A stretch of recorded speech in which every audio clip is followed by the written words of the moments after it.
Pues vamos a empezar orando, pidiendo a nuestro Señor que nos ayude, que nos guíe a través de este itinerario, de esta noche oscura del alma de San Juan de la Cruz. Te pedimos, Señor, que tu presencia amable y bondadosa siempre nos inunde para que podamos escrutar, según el impulso de tu Espíritu, lo que tú quieres comunicarnos por dentro. Gracias, hermana. Mucho mejor. Gloria al Padre, al Hijo y al Espíritu Santo.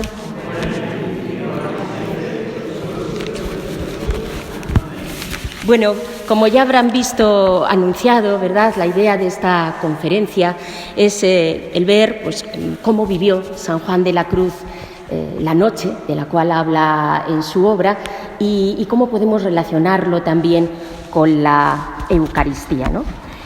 Para ello voy a ir haciendo un recorrido por su biografía, pero explicando antes, un poquito al menos, lo que significa el símbolo nocturno. Como veremos a lo largo de la conferencia, San Juan de la Cruz amó profundamente la Eucaristía. Sin embargo, no son muchas las citas concretas en las que encontramos este tema, el tema eucarístico. En sus poemas vemos la estrofa quinta de su Copla del alma, que pena por no ver a Dios, o más conocido por el verso Vivo sin vivir en mí. Ese deseo de gozar plenamente de Dios, porque el deseo se enciende mucho más cuando le contemplamos en el sacramento.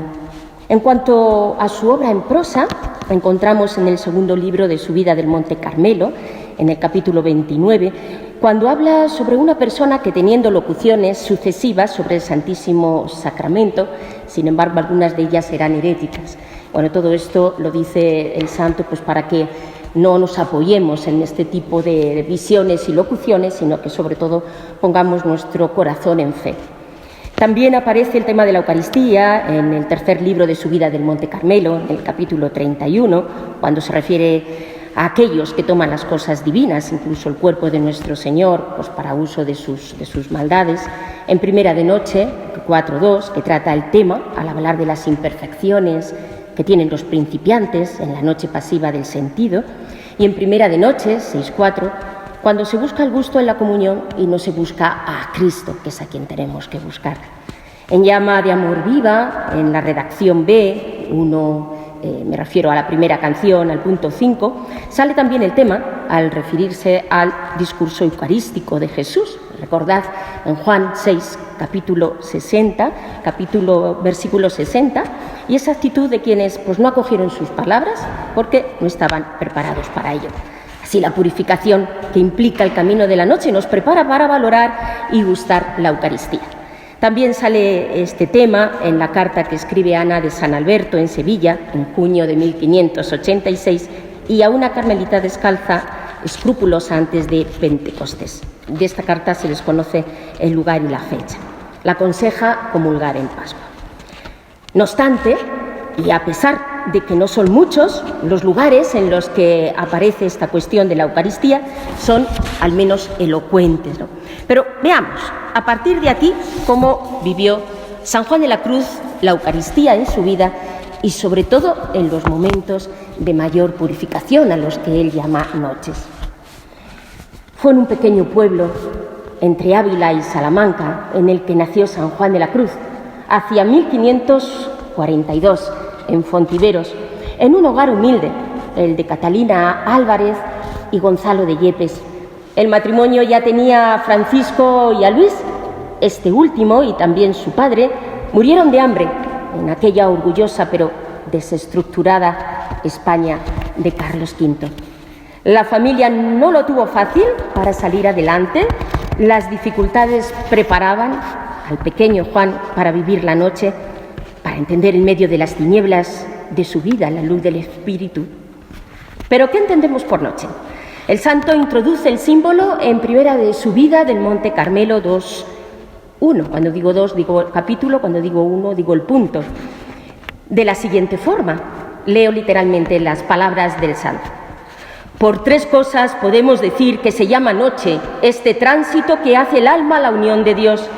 La primera por parte del término, de donde el alma sale, porque ha de ir careciendo el apetito del gusto de todas las cosas del mundo que poseía, en negación de ellas, la cual negación y carencia es como noche para todos los sentidos del hombre.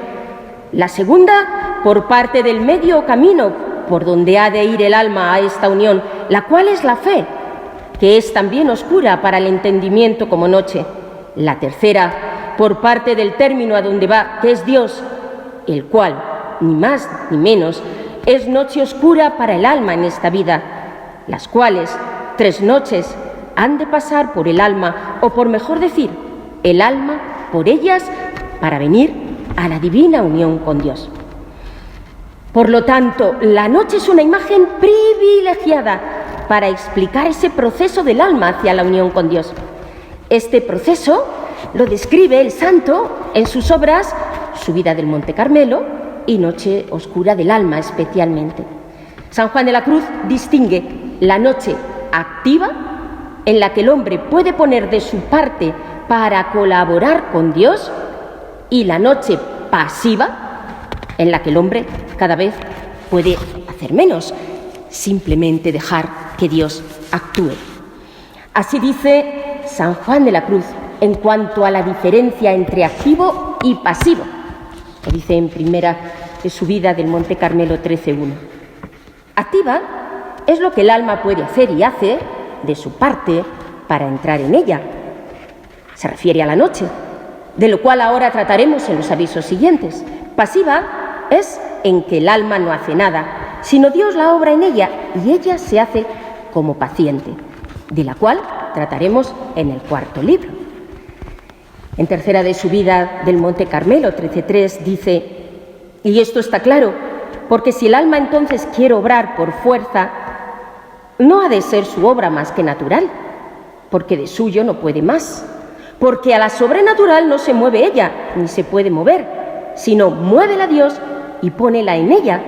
Y así, si entonces el alma quiere obrar de fuerza en cuanto en sí es, ha de impedir con su obra activa la pasiva, que Dios la está comunicando, que es el espíritu, porque se pone en su propia obra, que es de otro género y más baja que la que Dios le comunica, porque la de Dios es pasiva y sobrenatural, y esto sería apagar el espíritu.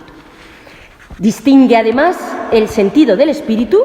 El sentido es la parte más exterior del alma, mientras que el espíritu es la parte más interna. El sentido es la parte centrada en la corporeidad y en las actividades de las potencias del alma, en cuanto que dependen del mundo para su funcionamiento natural, mientras que por espíritu entiende esa parte espiritual del alma, la sede de las facultades, el entendimiento, la memoria y la voluntad, y el lugar de recepción de todo lo que viene al alma. En Subida del Monte Carmelo trata las fases activas de esta purificación, tanto del sentido como del espíritu. En el primer libro de Subida muestra los apegos que tiene el alma y la necesidad de la negación, mientras que en el libro segundo trata la purificación del entendimiento en fe. En el tercero, la purificación de la memoria y la voluntad en las virtudes de la esperanza y la caridad.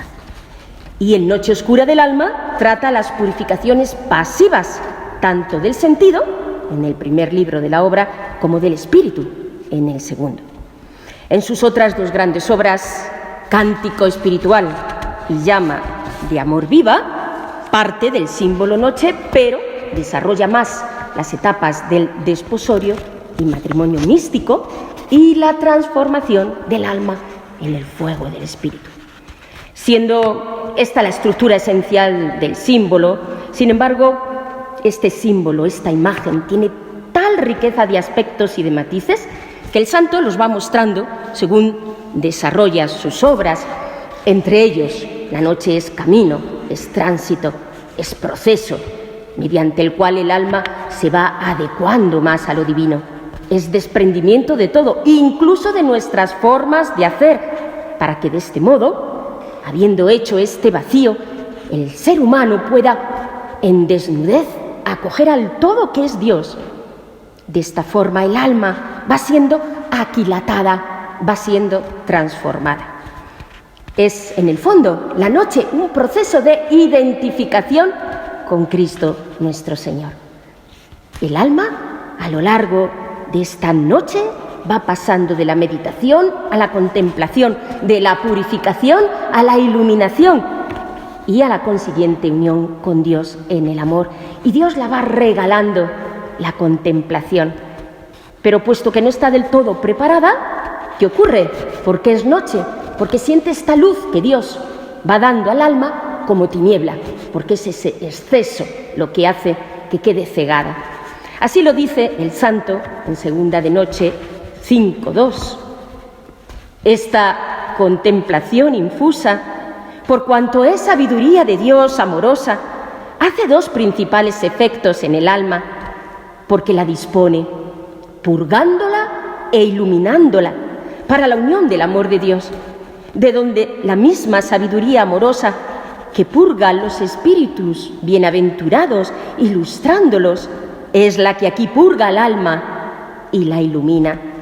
Por dos cosas es esta divina sabiduría, no solo noche y tiniebla para el alma, mas también pena y tormento. La primera es por la alteza de la sabiduría divina que excede al talento del alma, y en esta manera le es tiniebla.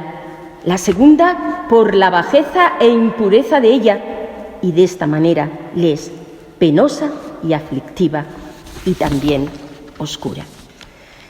Sí, es así como en la noche el hombre pasa de ese desgarramiento interior a la percepción de la ausencia de Dios, aunque Él, en esas etapas de purificación, está más cerca que nunca, porque la noche es ese exceso tanto que nos ciega, exceso de presencia, y así esa luz potente, potentísima, se experimenta como oscuridad. Y el hombre padece desamparo, pero a la vez, cuando ha pasado por esta noche, cuando entiende, es entonces cuando entiende que Dios es ese misterio absoluto, trascendencia. En esa poesía maravillosa de Noche Oscura, donde expresa esa complejidad, diversidad, densidad, porque lo expresa quizá de una manera como más potente a través de la poesía que de la prosa, lo que significa esta noche. Y así consigue una belleza y una sublimidad insuperables. En una noche oscura, con ansias en amores inflamada, oh dichosa aventura, salí sin ser notada, estando ya mi casa sosegada, a escuras y segura, por la secreta escala disfrazada, oh dichosa aventura, a escuras y encelada, estando ya mi casa sosegada. En la noche dichosa, en secreto que nadie me veía, ni yo miraba cosa, sin otra luz y guía, sino la que en el corazón ardía. Aquesta me guiaba, más cierto que la luz del mediodía, a donde me esperaba quien yo bien me sabía, en parte donde nadie parecía.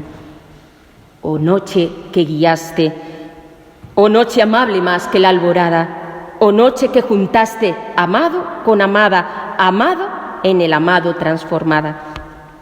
En mi pecho florido, que entero para él solo se guardaba, allí quedó dormido y yo le regalaba, y el ventalle de cedros aire daba. El aire de la almena, cuando yo sus cabellos esparcía, con su mano serena en mi cuello hería, y todos mis sentidos suspendía. Quedéme y olvidéme, el rostro recliné sobre el amado, cesó todo y dejéme, dejando mi cuidado entre las azucenas olvidado. Vemos de esta manera un poema de amor donde la noche se hace tiempo de búsqueda para el encuentro de los amantes. El símbolo de la noche contiene ese símbolo nupcial, siendo el poema un caminar del alma a Dios, que es el amado. El poema describe ese movimiento del alma empujada por el amor, dejándose guiar por la fe, la esperanza y la caridad. Como vemos en el poema, describe esta noche como oscura, dichosa, amable, que guía al alma, que une al amado con la amada hasta ser transformada, hasta terminar con la última canción en ese descanso del alma en su amado. No trato de analizar esta poesía, de la cual tantos estudios se han realizado, sino simplemente constatar esta diversidad de matices que aporta en relación a la noche, como esta experiencia de luz y oscuridad, de sufrimiento y de dicha a la vez. Es este sentido más sustancial al que remite la noche al que me refiero, para ir viendo la relación entre noche y Eucaristía en la vida de San Juan de la Cruz, tomando como base su obra. Habíamos dejado al pequeño Juan en una situación bastante penosa por la muerte de su hermano Luis y de su padre Gonzalo. Catalina tuvo que dejar a su hijo Francisco al cuidado de unos parientes de su marido, aunque más tarde vuelve a por su primogénito. La familia se trasladó a Arévalo, un pueblo cercano a Fontiveros, buscando mejores condiciones de vida. Vivieron en la pobreza, el trabajo y la escasez, y años más tarde se trasladaron a Medina del Campo. Sería hacia 1551 cuando Juan asistió al Colegio de la Doctrina, una institución popular que acogía a niños huérfanos y donde les enseñaban un oficio. Y es en estos momentos, cuando tenía alrededor de 9 años, cuando sería monaguillo en el convento de la Magdalena, de las monjas agustinas, próximo al Colegio de la Doctrina. Entre las obligaciones que tenían los niños estaba la de ayudar en las misas conventuales. A Juan se le designó el oficio de monaguillo. Desde las 6 de la mañana hasta las 10, si es verano, y desde las 7 hasta las 11, si es invierno, y no solo asistiendo a la misa, sino también realizando los servicios que le mandaban, o bien la priora, o bien el capellán. Son los testigos los que nos hablan de cómo ya empezaba a ayudar en la Eucaristía Juan, el pequeño Juan. Los testimonios que nos han llegado, además, expresan lo cuidadoso que era a la hora de ayudar a las misas y con cuánto amor, con cuánta alegría y con cuánta delicadeza servía. Dios iba moviendo ya su interior y haciéndole desear el manjar del cielo. Posteriormente le destinaron para trabajar en el Hospital de las Bubas, dedicado al tratamiento de enfermedades venéreas, y allí Juan pudo ver bien pronto la debilidad humana y compadecerse ante ella. Estudió en el Colegio de los Jesuitas durante 4 años, de 1559 a 1563, y sería en el año precisamente 1563 cuando entró en el convento de los Carmelitas de Medina como postulante, iniciando una nueva etapa, tomando el nombre de Fray Juan de Santo Matías. El padre Crisógono de Jesús, biógrafo de San Juan de la Cruz, explica con que ayudaba a la misa, cómo ayudaba, la devoción que tenía, pasando largas horas en el templo. También tenemos testimonios de cómo durante su etapa de formación era admirado por sus compañeros, porque se pasaba mucho tiempo en oración ante el Santísimo Sacramento. Esto va a ser una constante siempre en su vida. No le faltaron actividades, pero la oración, los largos ratos de contemplación eran siempre en su vida una constante. Hacia 1567 fue ordenado sacerdote en Salamanca, siendo ese año cuando celebró su primera misa en Medina, hacia agosto-septiembre. ¿Cómo sería ese momento tan especial en la vida de San Juan de la Cruz, ¿no? Sabemos por un testigo a quien Juan confió esta confidencia, sabemos que pidió al Señor que le concediera la gracia de no cometer ningún pecado mortal y que esta petición le hizo volver a un estado de inocencia, como de un niño de 2 años. Juan de la Cruz destacó por muchas cosas, pero quizá no se ha señalado especialmente este aspecto, el de su devoción a la Eucaristía, aunque los testigos nos dicen que muchas de sus enseñanzas tenían este contenido eucarístico, ese magisterio oral también del santo. Sin embargo, aunque ya estaba en la vida religiosa, ¿verdad?, el corazón de Juan deseaba entregarse más al Señor. Ese corazón grande, ardiente, pasional de Juan, y tomó la decisión de irse de Cartujo.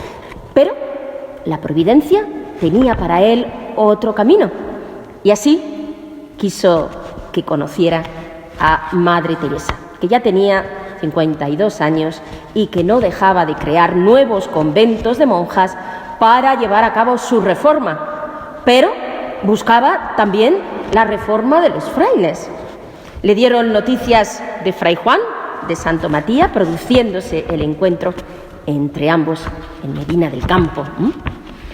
La santa reformadora pide a Juan de la Cruz que espere un año hasta que pudiera encontrar un lugar para el primer convento de reforma carmelitana masculino. Y Juan esperó. Y así se inicia la reforma en Duruelo. Fray Juan de Santo Matías pasó a ser Fray Juan de la Cruz. Después va a dirigir el noviciado de Pastrana y en abril de 1571 fue nombrado rector del Colegio de Alcalá de Henares, donde permanecerá un año hasta que Madre Teresa le llama para ser director espiritual del convento de la Encarnación de Ávila. Pero la noche para él estaba cerca. Acusado de desobediencia por los frailes calzados, le apresaron y le llevaron durante la noche hasta que al amanecer llegaron al convento de los Carmelitas Calzados de Toledo hacia el mes de diciembre de 1577. Bien se cumplió en su vida aquello que escribiría más tarde en su libro de su vida del Monte Carmelo, porque el alma camina como de noche a oscuras. Le encerraron durante la mayor parte del tiempo que duró su presidio en un antiguo retrete, sí, según la descripción que hace también el padre Crisógono de Jesús. Escalofriante esta descripción. Tenía 6 pies de ancho y 10 de largo, empotrado en la pared, sin ventanas, con una saetera de 3 dedos de ancho que da a un corredor, una tabla y 2 mantas viejas para el preso, sin apenas luz, con un frío penetrante en invierno y un calor insoportable en el verano. Pasaría allí 9 meses sin poder cambiarse de hábito, soportando ayunos y disciplinas, por no hablar de los comentarios que harían sobre la presumible desaparición de los descalzos, sufriendo por ello torturas psicológicas. ¿Pero cuál fue su mayor tormento?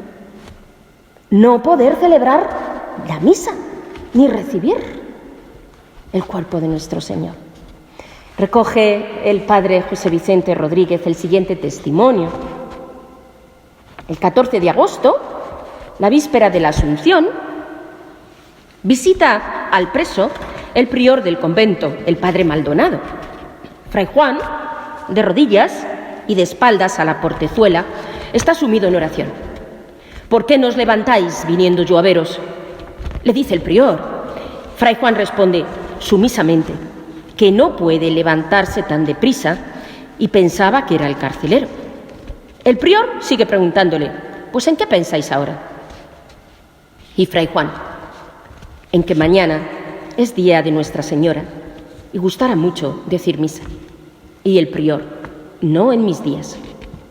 Y sale bufando. ¿Y qué hizo Juan de la Cruz? Compone, entre otras, las canciones de 2 de sus grandes poemas, el de Noche Oscura, que hemos visto, y La Fonte. En esa experiencia del vacío, de la soledad, del desamparo, del sufrimiento, pero también la experiencia de quien aúlla en esperanza, agarrándose a la fe. Y de ahí brotan esos versos exquisitos del poema de La Fonte, poema en el que se puede apreciar esta conexión entre noche y Eucaristía. Qué bien sé yo la fonte que mana y corre aunque es de noche. Aquella eterna fonte está escondida, qué bien sé yo do tiene su manida aunque es de noche. En esta noche oscura de la vida, qué bien sé yo por fe la fonte frida, aunque es de noche. Su origen no lo sé, pues no lo tiene, mas sé que todo origen de ella viene, aunque es de noche. Sé que no puede ser cosa tan bella y que cielos y tierra beben de ella, aunque es de noche. Bien sé que suelo en ella no se halla y que ninguno puede vadealla, aunque es de noche. Su claridad nunca es oscurecida y sé que toda luz de ella es venida, aunque es de noche. Sé ser tan caudalosos sus corrientes que infiernos, cielos riegan y las gentes, aunque es de noche. El corriente que nace de esta fuente, bien sé que es tan capaz y omnipotente, aunque es de noche. El corriente que de estas dos procede, sé que ninguna de ellas le precede, aunque es de noche. Bien sé que tres en sola un agua viva residen y una de la otra se deriva, aunque es de noche. Aquesta eterna fonte está escondida en este vivo pan por darnos vida, aunque es de noche. Aquí se está llamando a las criaturas y de esta agua se hartan, aunque a oscuras, porque es de noche. Aquesta viva fuente que deseo, en este pan de vida, yo la veo, aunque es de noche. De nuevo, sin hacer un análisis de la poesía que no sea el de ver estas conexiones entre la experiencia de la noche y la Eucaristía, nos dice el padre Salvador Ros en su estudio del poema, dos expresiones centrales encontramos en el poema, imágenes metafóricas y en cierta manera antitéticas, con las que se va a desarrollar la fuente y la noche, expresiones o imágenes que vienen enunciadas con verbos de percepción inmediata y bajo una estructura de oposición, mediante la antítesis de un saber y de un no saber. Esto es un saber del espíritu que se va afirmando de manera creciente hasta la estrofa 8 inclusive, repitiendo 10 veces el verbo saber en primera persona con sentido ponderativo. Bien sé yo, sé qué, bien sé qué, y al mismo tiempo un no saber de los sentidos figurado por la cadencia, aunque es de noche, que se repite siempre al final de cada estrofa y que va sonando como un tañido constante con significación ambigua de atmósfera negativa y a la vez de sutil afirmación, aunque como negando su negación. Efectivamente, es este tañido constante de esta fuente misteriosa que emana y corre en la noche, la fuente escondida cuyo origen no se conoce y sin embargo la fe da la certeza de su existencia. La fuente bella en la que la misma creación tiene su origen, la fuente por donde no se puede pasar con una claridad sin igual, porque es origen de toda luz, manantial que todo lo riega, omnipotente, compuesta por tres corrientes, siendo una fuente única. Y es en la estrofa 11 cuando da ese salto de la descripción-contemplación de esa fuente hasta descubrir su presencia escondida en el pan vivo. En el agua de esta fuente toda criatura puede saciarse, puede comer de este pan, y así en la estrofa 13 culmina con el deseo que padece en la cárcel de Toledo por comer este pan donde está escondido su amor, el Dios que es Padre, Hijo y Espíritu Santo. Luego la experiencia de la noche que Juan padece en la cárcel, del abandono, de la soledad, del olvido, del desamparo, le hace desear más que nunca recibir la Eucaristía, que no puede celebrar ni tomar. La experiencia nocturna agranda el deseo de tomar la Eucaristía y llevar al santo, podemos decir, a una comunión espiritual única. San Juan de la Cruz ha utilizado para expresar estos dos símbolos potentes el agua, origen de vida, símbolo bíblico presente en la creación, imagen asociada al Espíritu, con el profeta Ezequiel, que promete ese agua que nos purificará de todas las inmundicias e idolatrías. Es el agua para nacer de nuevo, como Jesús dijo a Nicodemo, el don de Dios, el agua viva que prometió Jesús a la mujer samaritana.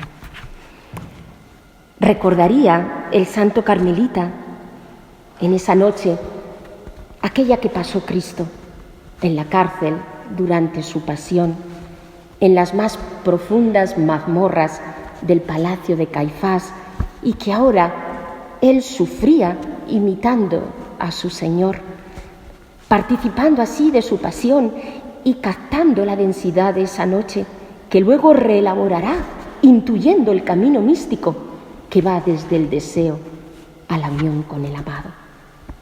Y de este modo, en este poema, están ya contenidos algunos de los elementos que analizará en sus grandes obras, en referencia a la imagen de la noche. En concreto, la fe, que aparece en la estrofa segunda del poema y que estudiará de forma particular en el proceso espiritual nocturno, en el segundo libro de su vida del Monte Carmelo, donde estudia la purificación del entendimiento o la hermosura, expresada como la belleza de esa fuente, que la presenta en la estrofa cuarta del poema. Subrayará en Cántico Espiritual precisamente este aspecto, muchos de cuyos versos también elaboraría en la cárcel. Si bien en esta obra la imagen de la noche no parece estar tan presente como en su díptico Su vida noche, no obstante el símbolo nupcial está presente en el poema de Noche Oscura. Recordemos esa estrofa quinta: oh noche que juntaste amado con amada, amada en el amado transformada. Porque es el amor a Cristo esposo, ese amor tan loco que tenía San Juan de la Cruz por Cristo, ese amor de enamoramiento, el que mueve al alma a entrar en esta noche. Y es ese Dios escondido en la noche, pero el Dios que es inmenso y profundo, tal como expresa en las estrofas quinta y sexta del poema de La Fonte. Es el Dios que es origen, es ese Dios misterio.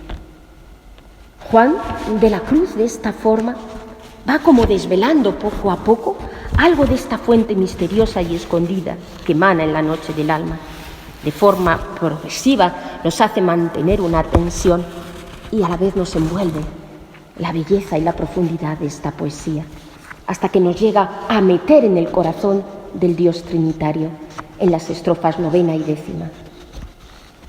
Sobre todo en la décima: bien sé que tres en sola un agua viva residen y una de la otra se deriva aunque es de noche. Es el Dios trinitario quien acompaña al alma en todo el itinerario nocturno hasta la unión con él. Parece contradictorio, ¿no?, el hecho de que acompaña al alma cuando Dios ya habita en ella, pero debido al pecado no puede unirse a él. Es la purificación y el desprendimiento que implica este itinerario el que hace posible esta unión. Entendiendo de nuevo, en sentido amplio, más allá de sus obras, Su vida del Monte Carmelo y Noche Oscura, el símbolo de la noche, vemos que desarrolla las etapas más elevadas del itinerario místico en Cántico Espiritual, tanto del desposorio como del matrimonio, pero a la vez recrea la etapa más alta en llama de amor viva, cuando el alma es transformada en Dios. Entonces se desvela quién está al final de todo este proceso. Tal como nos dice en su poema Llama de amor viva, en la segunda estrofa: oh cauterio suave, oh regalada llaga, oh mano blanda, oh toque delicado que a vida eterna sabe y toda deuda paga, matando, muerte en vida la has trocado. Así dice el santo carmelita: el cauterio es el Espíritu Santo, la mano es el Padre y el toque es el Hijo. Así la presencia trinitaria alcanza su punto álgido en la Eucaristía. Es el Dios vivo en el pan, donde en fe, tal como dice la estrofa 13, puede ver a Dios. Y es así como habla con tal sublimidad San Juan de la Cruz a través de esta poesía de La Fonte, que nace de su experiencia vital de la noche de Toledo, diciendo que la Eucaristía es noche para el alma, porque este misterio lo vivimos en fe, y es el Dios misterio el que se nos regala en ella, el Dios trinitario, escondido en el pan, pero ese pan vivo, dinámico, como el agua que corre, imparable, fecunda, que realiza a través de este sacramento la transformación del hombre, quien al recibirlo es divinizado en función de su deseo.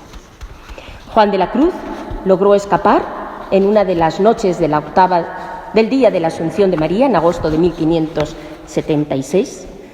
Al día siguiente llegó hasta el convento de las Descalzas. Las monjas le escondieron hasta que posteriormente le llevaron al hospital de Santa Cruz, donde pasará mes y medio hasta recuperarse. Después le destinaron a Andalucía, Allí vivió años fecundos y ocupados con las tareas de gobierno, de construcción, de servicio pastoral. No obstante, deseaba volver a Castilla. Hubo de esperar hasta que fue enviado a Segovia en 1588. Durante su estancia en Andalucía fue nombrado superior del convento del Calvario, situado entre Úbeda y Beas, y en 1579 se inaugura la fundación de Baeza. Allí nos cuentan los testigos que después de consumir las especies sacramentales del pan y del vino, se quedó absorto con el cáliz entre las manos, pues tanta era la gracia que Dios le concedía. Posteriormente le destinaron a Granada, donde es nombrado prior del convento de los mártires, y allí pasará 6 años con una gran actividad. Juan escribe en este tiempo sus grandes obras, pero era frecuente encontrarle también haciendo trabajos sencillos. Además, hizo muchos viajes apostólicos hasta que vuelve a Castilla, siendo en el 1588 superior del convento de Segovia, con una intensa ocupación en tareas de gobierno, una vez más. Y de esta etapa tenemos testimonios de la gran devoción que tenía a la Eucaristía, de cómo la celebraba, sin prisas, con mucha unción. Fray Martín de San José, por ejemplo, declaró que la misa la decía con una gran devoción. Las fiestas del Santísimo Sacramento y otras las celebraba con un espíritu muy especial. Y no solo es cómo lo celebraba, sino con cuánto amor se preparaba para el santo sacrificio. Le gustaba decir la misa de la Santísima Trinidad, el mayor santo del cielo, decía San Juan de la Cruz, y decía misa después de sus muchos viajes. Es ese amor y devoción con la que vivía el santo, el Santísimo Sacramento, que tiene mucho que ver con esa purificación que el alma debe pasar para entrar a esa unión. Y así llegamos a la última etapa de la vida de San Juan de la Cruz, en la que pasó una noche todavía más fuerte que la de Toledo. En junio de 1588 se celebra el primer capítulo de la Descalcez, saliendo primer definidor y tercer conciliario de la consulta.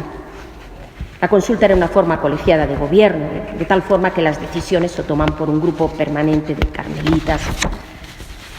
El gobierno general se establece en Segovia, quedando Fray Juan también como superior del convento durante 3 años, siendo además superior de la casa, responsable de las obras. Los testigos nos dicen que pasaba largas horas de contemplación. Ya declara Fray Martín de San José que Fray Juan de la Cruz era persona de altísima oración, gastaba muchas horas ante el Santísimo, en soledad, y a su parecer de este testigo toda su vida andaba en oración y no perdía de su presencia a Dios nuestro Señor. Y Fray Bernabé de Jesús afirma que cuando oraba ante el Santísimo salía hecho un fuego de amor de Dios. A partir de junio de 1591, los acontecimientos se van a precipitar. Morirá sin cargos, en medio de grandes sufrimientos y marginado.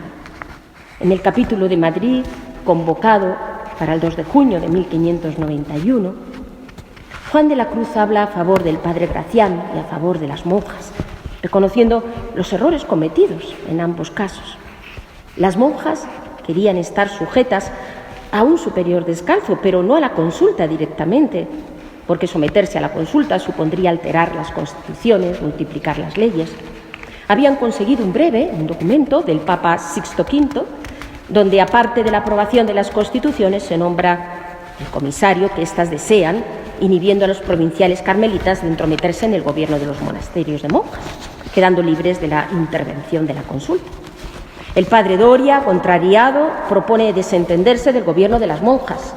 Juan de la Cruz piensa que no hay motivo para desampararlas. También habla a favor del padre Gracián. El padre Doria sospecha de Juan de la Cruz, quería imposibilitar que fuera elegido comisario de las monjas. Quizá fuera el mismo Fray Juan quien pidió capitanear una expedición a México de 12 misioneros, o tal vez se ofreciera él mismo ante las circunstancias. Pero Dios tenía para él otro destino. La noche se hacía también más fuerte en el atardecer de la vida del santo. El padre Diego Evangelista acababa de ser nombrado definidor del capítulo general y sentía una gran antipatía por el santo. Hace firmar a las monjas falsas acusaciones. Llegó a decir, si no muriera, le quitaran el hábito y no muriera en religión. Fray Juan sufre y calla. Estaba en La Peñuela, en un convento solitario de Jaén. Allí celebra la misa cada día y después prolongaba la oración delante del Santísimo, en soledad, para contemplar. Siempre se le veía con gran alegría, pero cayó enfermo. Tenía una infección debida a un traumatismo que se extendió en 15 días. La fiebre era muy alta. Puesto que no remitía, le trasladan a Úbeda para que reciba los cuidados oportunos. El prior, Francisco Crisóstomo, le hará la existencia difícil. Lo someten a curas durísimas. La enfermedad avanza en medio de terribles sufrimientos. En la noche más oscura, la Eucaristía será su luz y su consuelo.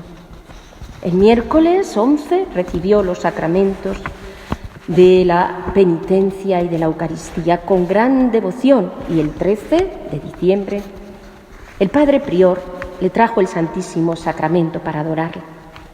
Dice Diego de Jesús muchas cosas de ternura y devoción al Santísimo Sacramento, dijo, de modo que a todos los que allí estaban movía devoción. Juan de la Cruz se despide de Jesús, a quien siente bajo las especies eucarísticas con la conciencia de que pronto le va a ver cara a cara. Posiblemente resonaran en su alma esos versos escritos en la 5ª estrofa de su poesía Vivo sin vivir en mí. Cuando me pienso aliviar de verte en el sacramento, háceme más sentimiento el no te poder gozar. Todo es para más penar, por no verte como quiero, y muero porque no lo veo. Y así, poco después, se fue al cielo, besando el crucifijo, a la hora de maitines, iniciada la noche del 14 de diciembre. Bartolomé de San Basilio dice respecto a este momento: en dando el reloj de las 12, tocó en casa la campana a maitines, y entonces abrió el santo los ojos y nos miró, pasando los ojos por todos como despidiéndose de sus hijos. Y llegado el santo Cristo con las manos a su boca, expiró. Entrado ya el sábado, quedando muy compuesto y tan hermoso que se llevaba los ojos de cuantos le veían. La Eucaristía lo dejó a las puertas del paraíso, cuando la noche ya ha pasado, amaneciendo así al banquete eterno. Como vemos, San Juan de la Cruz utiliza este símbolo de la noche para indicar el proceso del alma hasta la unión con Dios. Y así como la noche es oscura y tiene etapas que van desde el atardecer al amanecer, así el alma va pasando por purificaciones activas y pasivas del sentido y del espíritu, hasta llegar a la unión con Dios. En este itinerario, la Eucaristía es consuelo que fortalece al alma en esta noche, pero a la vez que en la noche hemos de caminar en fe, en esperanza y caridad, así en la Eucaristía vemos a Jesucristo en fe, le deseamos en esperanza y le amamos. Y así como en la noche el deseo por ver al amado nos mueve a seguir caminando, también la Eucaristía sigue agrandando nuestro deseo, el de ver a Cristo sin el velo del pan. En este sentido podemos establecer una relación análoga entre la noche y la Eucaristía en San Juan de la Cruz, pero también en su vida se puede intuir, no solo en su obra, durante ese tiempo que estuvo en la cárcel, donde su deseo por celebrar la Eucaristía fue muy intenso, que se expresó en una comunión espiritual en forma de poesía, como hemos visto en La Fonte, en el que de una manera sublime nos comunica la relación entre la noche y la Eucaristía. Igualmente, es esa honda purificación a la que podemos llamar noche, puesto que la noche es purificación y a la vez iluminación, presencia de Dios tan intensa que es cegadora. Es la que sufrió en la última etapa de su vida, quedando aislado y perseguido por los de su propia orden. Y entonces la Eucaristía le dejó a las puertas del cielo, donde por fin la noche termina y donde pudo abrazar al esposo, al que tanto contempló y amó, a través del pan vivo de la Eucaristía.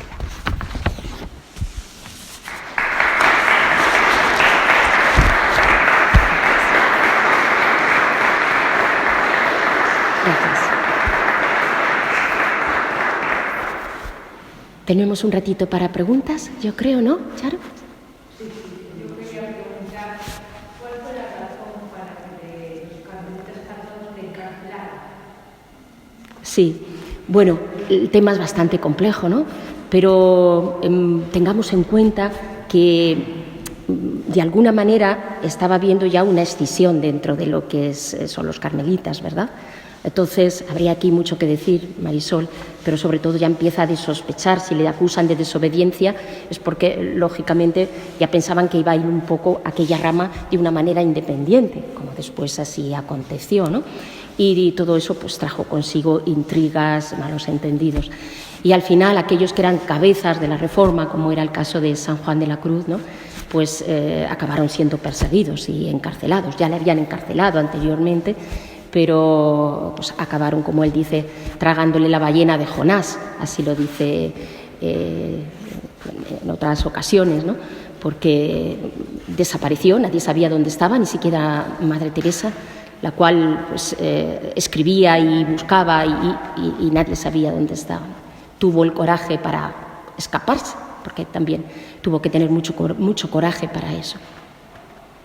Seguro que aquí hay muchas cosas que decir. Os remito, porque no se puede decir todo, como luego hay muchas notas a pie de página, ¿vale?, que he ido elaborando también para la conferencia. Os remito a ella en la página web, donde podéis ir mirando ya todo lo que es más estas cuestiones pues de bibliografía. A ver si se entiende. Entre la noche y la Eucaristía, o sea, la fe tiene un poder especial, porque ni en la noche ves, ni en el pan eucarístico ves al Señor. Es decir, tanto en la noche como en la presencia real de Cristo en la Eucaristía, es la fe la que actúa, ¿no? A ver, explícame. Sí, claro, efectivamente, es un poquito ahí donde quería ir a parar, ¿no? Que efectivamente, puesto que en la Eucaristía sabemos que allí está la presencia de nuestro Señor, claro está. Pero ¿cómo sabemos que está la presencia de nuestro Señor? Nuestros ojos no ven, vemos el pan, pero la fe nos da la certeza de su presencia. Y esta certeza de su presencia hace que vivamos realmente la presencia de Cristo en la Eucaristía, ¿verdad? Y esa clave, al contemplar al Señor en la Eucaristía, es la que también he querido señalar como conexión en la noche. Efectivamente, claro. Entonces, ¿por qué? Porque él destaca especialmente la fe en todo ese itinerario nocturno, en todo ese proceso del alma hasta la unión con Dios, ¿no? Especialmente lo hace y lo explica en su vida del Monte Carmelo, en el segundo libro de su vida del Monte Carmelo, donde habla de que la fe purifica el entendimiento. Entonces, el camino de la noche es un camino de la fe, es un itinerario de fe. La fe es una clave, por tanto, importantísima para entender la noche. ¿Por qué? Pues porque cuando hay oscuridad, nosotros tenemos la conciencia de que aunque tengamos oscuridad, aunque no sintamos a Dios, porque la fe es mucho más que sentir, es mucho más que percibir. La fe es esa certeza que te da Dios como regalo, pero también como colaboración del hombre al aceptar esa fe, ese regalo, de que Dios está más allá de lo que podamos sentir o de lo que podamos incluso experimentar. Entonces, es esa clave también la que está muy presente dentro de lo que es la noche.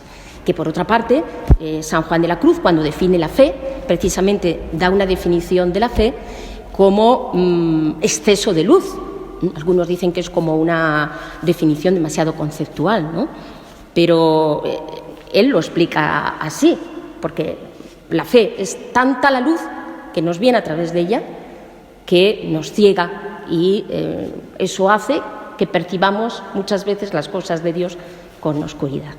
Pero sí, efectivamente, una de las claves de conexión pues es esta, creo que entre esa noche y la Eucaristía, siempre la fe en ambos casos, que nos lleva a esta experiencia de Dios.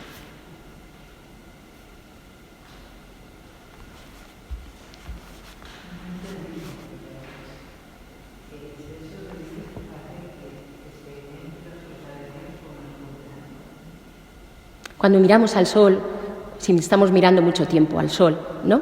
¿Qué ocurre? Que nos ciega, ¿verdad?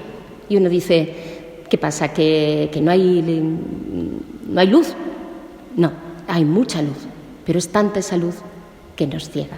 ¿Qué ocurre en las cosas en el camino, en este itinerario nocturno? Pues que el alma, cada uno de nosotros, necesitamos una purificación honda, muy profunda. Y entonces esa purificación pasa porque no sintamos a Dios. Y eso lo experimentamos y seguimos adelante en fe. Pero cuanto más vamos a veces avanzando en estas purificaciones que se nos hacen más intensas o podemos experimentar con mayor intensidad, sin embargo Dios está más cerca de nosotros. Más cerca en el sentido de que como va limpiándonos, más se va haciendo presente en nosotros. En este sentido, es al que se refiere San Juan de la Cruz para explicar qué es este exceso de luz, de mayor cercanía. A veces cuando decimos no siento a Dios, Dios está ausente, pues lo que nos dice San Juan de la Cruz es, pues Dios está más presente que nunca, aunque tú no le puedas ver, aunque sientas esa ausencia de Dios.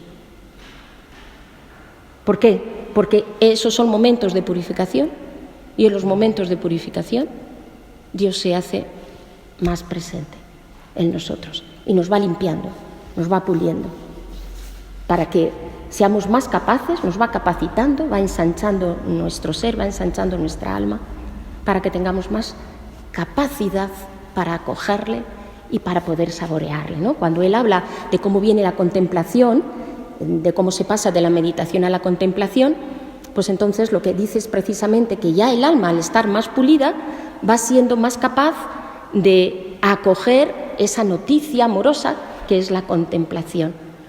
Pero necesitamos estar purificados para poder acoger el manjar divino, porque si no, o en este caso la sabiduría que viene de la contemplación, ¿no?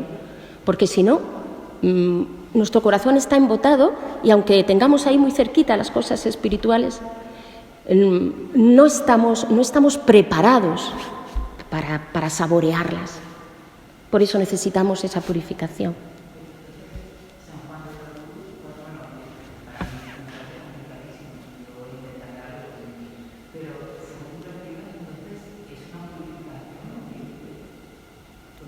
La noche es una purificación. Él habla de que es una purificación y a la vez es una iluminación. Ese proceso de la noche, ese camino de la noche. Entonces, Dios nos va entrando en esas purificaciones, que cada vez son más profundas, pero a la vez esa purificación lo que va haciendo es que nos va iluminando cada vez más y nos va preparando cada vez más para poder gustar a Dios con mayor hondura.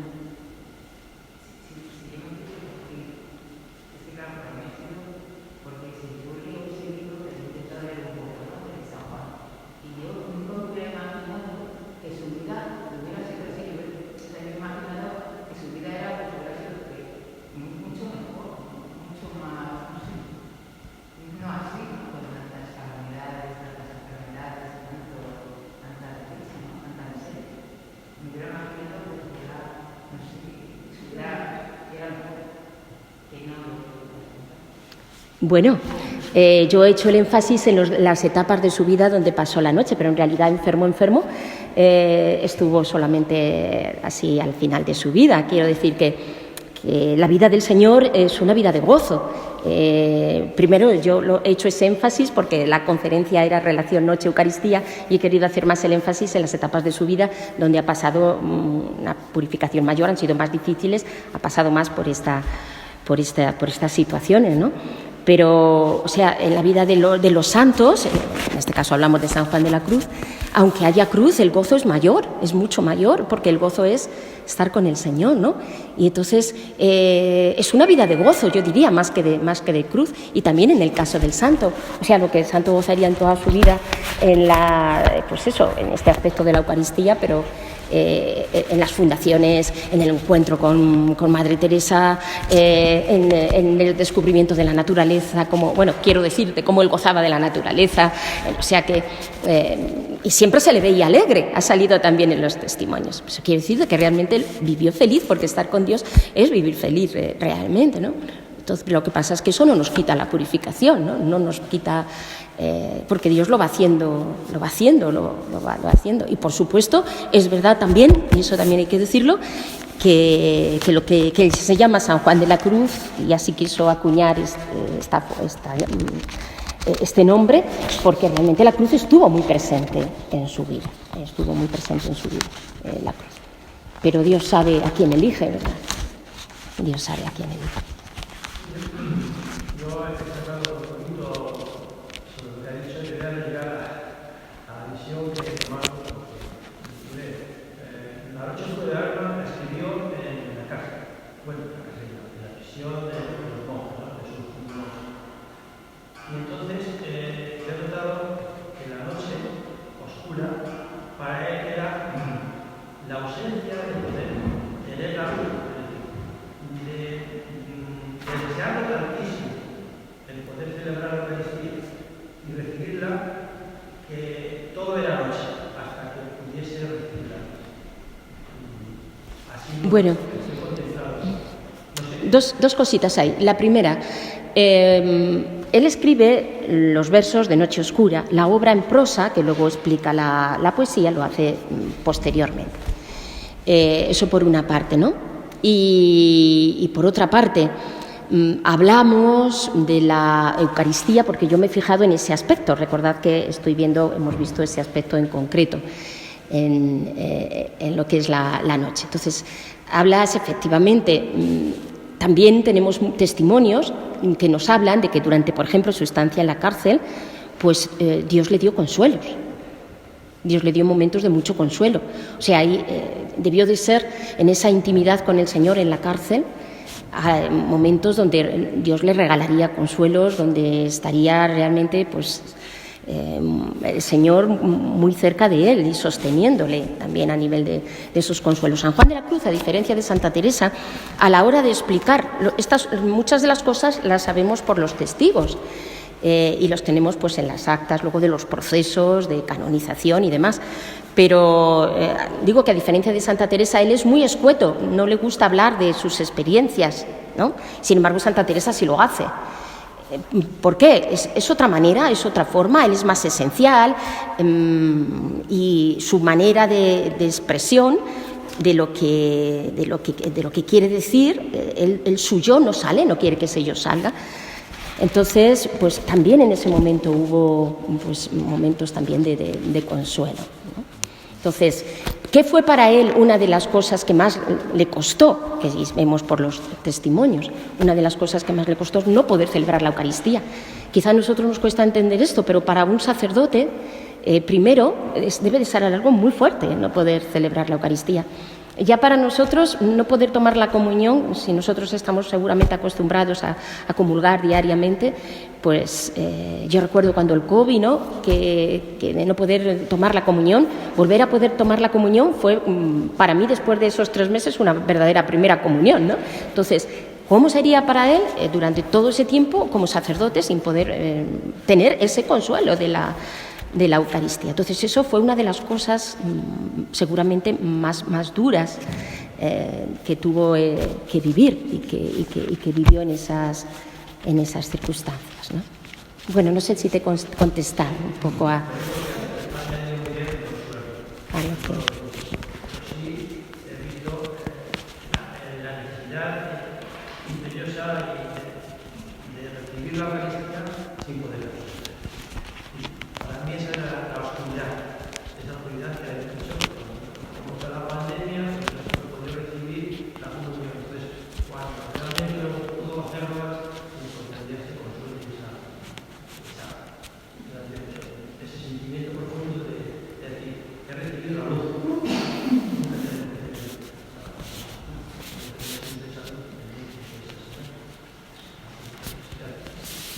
Lo dejamos. Vale. Pues muchas gracias, hermanos, por estar ahí y por escuchar.